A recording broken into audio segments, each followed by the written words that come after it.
The text came at 6:47 a.m., just as I was buttoning my shirt for work. Spending the week at Dad's. He's not well. Don't worry, I'll keep you posted. Love you. Her name, Emily Redheart, sat at the top of the message thread. The little red heart she'd added months ago when things between us still felt whole. I remember staring at those words, love you, and feeling a faint ache in my chest. Her father had been sick on and off for years. It wasn't unusual for her to spend a few days there helping him. But a week?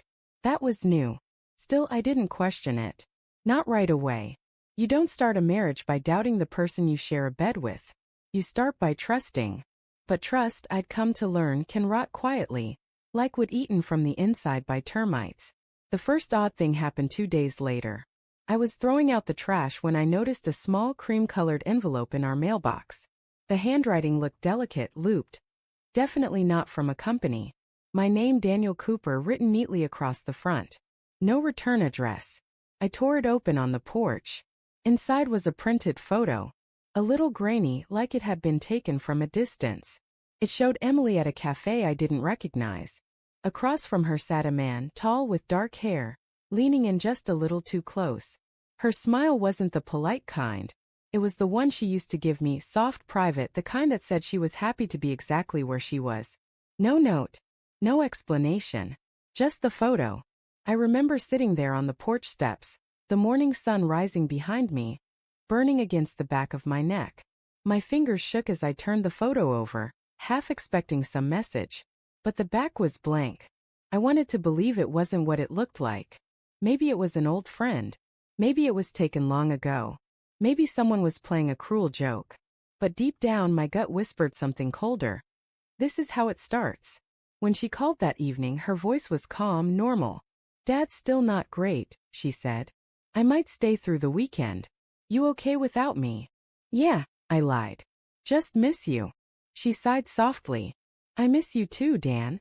But I could hear noise in the background. Faint laughter, a man's voice, maybe a TV. She said she was in her father's guest room. Her dad didn't even have cable. When she hung up, I sat in silence for a long time, just listening to the hum of the fridge. I could feel something unraveling in my chest. I drove to her father's house the next morning. It was 3 hours away, in a quiet neighborhood outside Ridgeport. His old Chevy was parked out front. But the curtains were drawn tight, and no one answered the door when I knocked. I called Emily. No answer. Then I called her dad. The line went straight to voicemail. That's when the neighbor across the street, an older woman named Mrs. Grant, opened her door and waved. Looking for Bill, she called. Yes, ma'am, I said. And his daughter, Emily. Her expression softened. Oh, honey, Bill's been in Florida for 2 weeks, visiting his sister. For a moment I couldn't breathe. Are you sure? She nodded. Saw him leave myself. Emily hasn't been here. The world tilted. I thanked her, somehow keeping my voice steady. But inside something cracked open. That night I didn't sleep.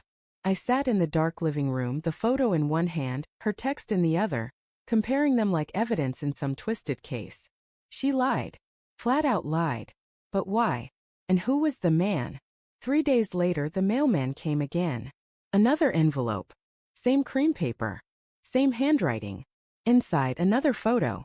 This time Emily was standing outside a lakeside cabin, her hand intertwined with the same man's. He was kissing her forehead. Her hair was messy, windblown, the way it got after she laughed too hard. I recognized the cabin. It was ours. The one we rented every summer. The place where we'd carved our initials into a birch tree and promised to grow old together. That's when the pain turned into something sharper.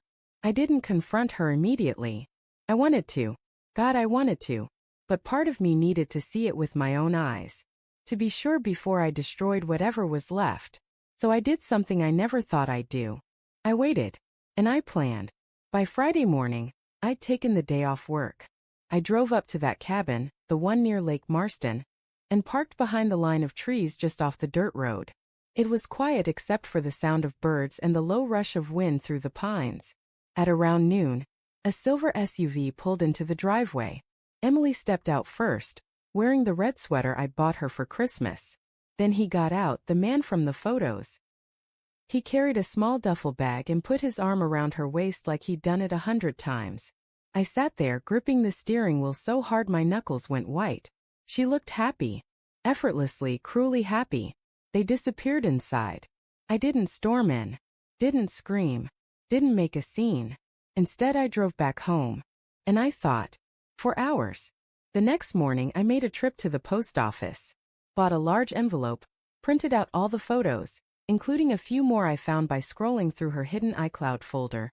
She'd left her old iPad synced to our account. There were pictures of her and him, Ryan, as I discovered from a saved contact, on trips she'd claimed were girls' weekends. Paris, Denver, the lake. Then I added one more thing to the envelope, a copy of our joint bank statement showing the $3,200 transfer to a R. Mitchell. At the bottom, I wrote one sentence in blue ink. I hope he's worth what you threw away. I sealed it, addressed it to her office, and waited. It arrived on Tuesday. I know because she called at 1:14 p.m., voice shaking, breathless. Dan, what is this? Why would you? I didn't let her finish. I wanted you to see it all in one place, I said. The lies, the money, the man. It's easier to understand betrayal when it's printed on paper. She started crying. Please, I can explain. No, I said quietly. You already did. Every time you lied. Every time you left. Silence. Then a whisper. I didn't mean to hurt you. You just didn't care enough not to. I hung up. That night, I came home to find the house emptier than usual. Her things were gone, most of them at least. The space where her perfume used to linger smelled like nothing. For the first time in months, the quiet didn't feel heavy. It felt honest. 2 weeks later, I got another letter. Same cream envelope. Same handwriting. I hesitated before opening it. Inside was a single photo, not of Emily, not of Ryan. It was of me, sitting on the porch that first morning, holding the very first photo I'd received. And beneath it, written in neat cursive, she's not the only one who deserved to know the truth. No signature. No explanation. Just the unsettling reminder that somewhere out there, someone had watched it all unfold. My pain, my disbelief, my revenge, and decided to make me part of their story too. I keep that photo in my desk drawer now. Not as a trophy. Not as a scar. But as a reminder that betrayal doesn't always come from strangers, and revenge doesn't always bring peace. Sometimes it just ends a chapter that should have closed long before the mailman ever came.